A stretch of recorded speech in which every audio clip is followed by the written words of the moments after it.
Hello, আসসালামু আলাইকুম viewers. আশা করি সকলে ভালো আছেন।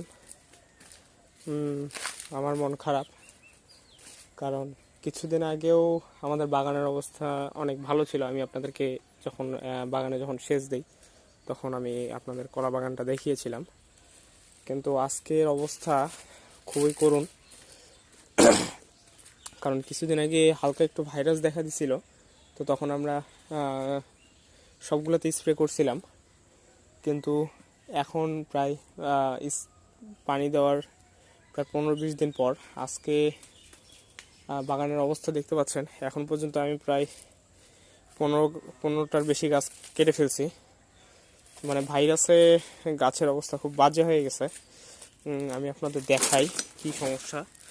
সমস্যা হচ্ছে এইটা, গাছের ভেতরে যে গাছের যে শিরাগুলো আছে সব কালো কালো হয়ে গেছে। সবগুলা গাছেরই একই অবস্থা, ভেতরে কালো কালো হয়ে গেছে। এই যে দেখতে পাচ্ছেন, এইভাবে করে এখন পর্যন্ত আমি প্রায় 15টার বেশি গাছ কেটে ফেলছি। আর সবগুলো গাছে মরে গেছে, মানে পাতাগুলো ধীরে ধীরে হলুদ হয়ে যাচ্ছে আর পাতাগুলো মরে যাচ্ছে, গাছটা ধীরে ধীরে দুর্বল হয়ে পড়ে যাচ্ছে, এরকম একটা অবস্থা।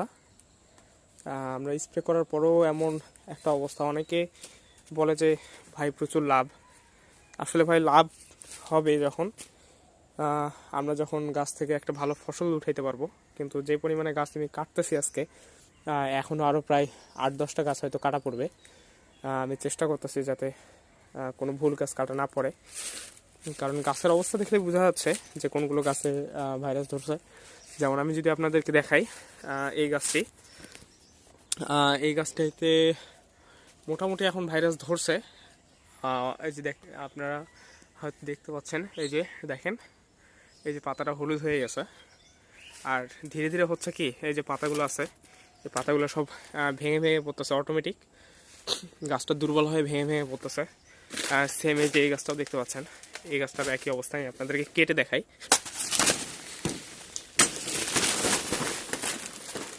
এই যে দেখেন, এটা হচ্ছে গাছের ভেতরে যে শিরাটা দেখতে পাচ্ছেন, দেখেন এটা কিন্তু পচে গেছে। ঠিক আছে, এই হচ্ছে অবস্থা।